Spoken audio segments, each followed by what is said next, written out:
안녕하십니까? 건강한 뉴스 코리안 아메리칸 뉴스 채널입니다. 이번 시간엔 KF21 보라매에 대한 전문가들의 수출 가능성 분석과 경제적인 측면에서 낙관적, 비관적 전망을 알아보겠습니다.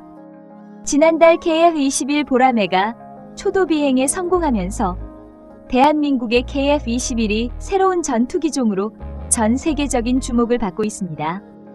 그럼 자주국방과 국내산 무기 생산의 이 점 외에 경제적인 시각으로만 보면, 즉 군사와 정치적인 메리트를 제외하고 오로지 상업적으로 접근했을 때에 500대 이상을 생산해야지만 이득이라고 보고 있다고 합니다.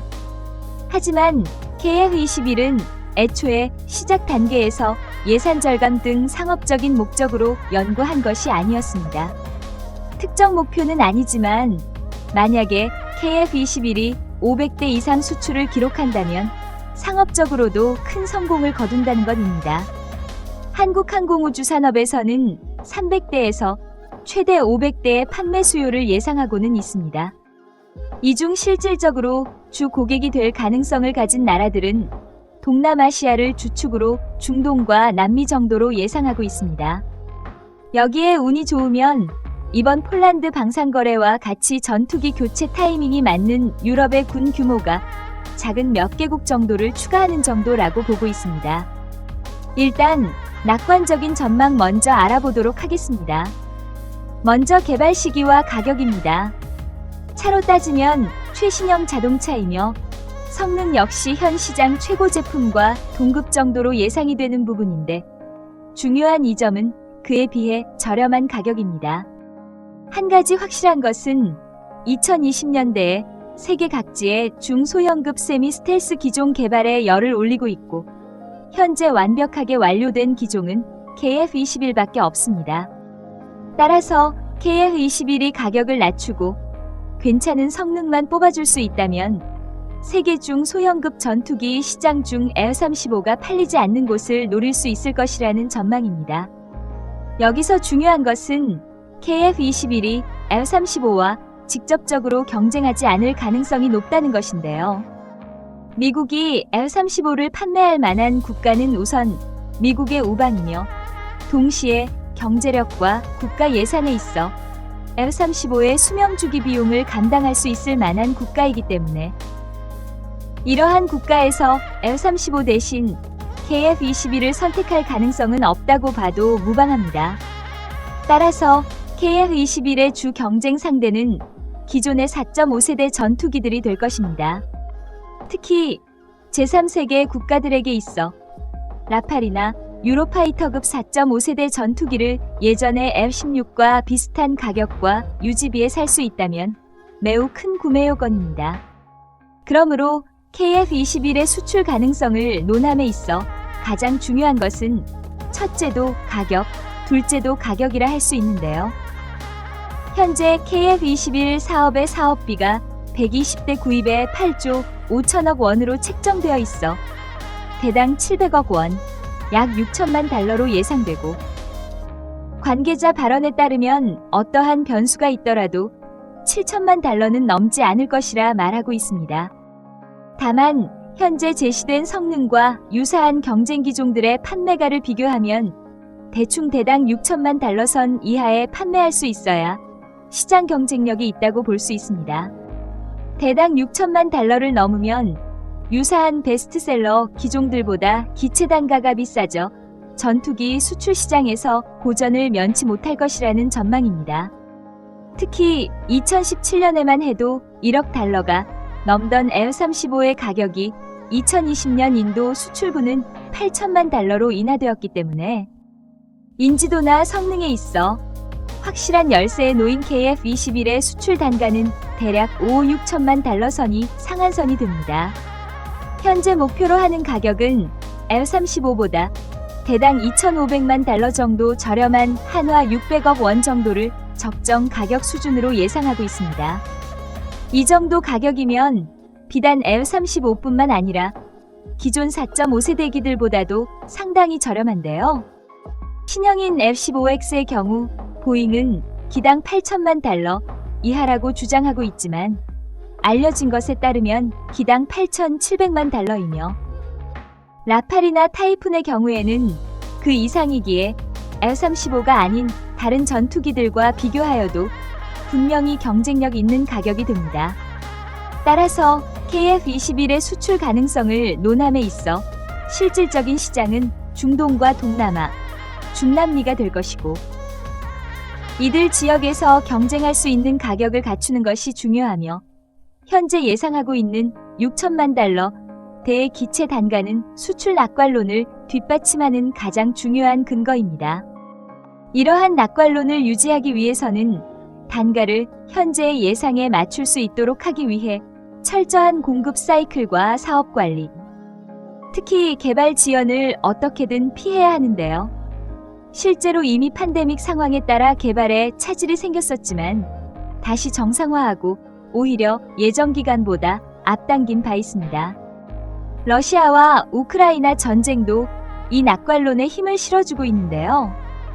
이전까지의 KF-21은 본격적인 전투기를 처음 생산하는 아시아 국가의 기체이기에 가격 면에서의 메리트가 없다면 관심 두기 애매한 기체였지만 이제는 성능만 나와준다면 미국제 기체의 도입이 힘들 때 유럽제 기체와 함께 고려해볼 만한 제3의 옵션 정도의 위치가 되었습니다.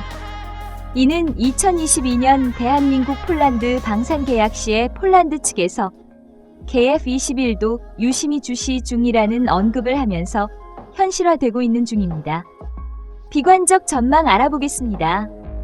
비관론 측의 주 논거는 두 가지인데 우선 현재 예상되고 있는 KF-21의 기체 단가와 유지비가 실현될 수 있을지에 의문이 있고 실현된다고 하더라도 KF-21이 파고들 만한 시장이 존재하냐는 질문이 있다고 합니다.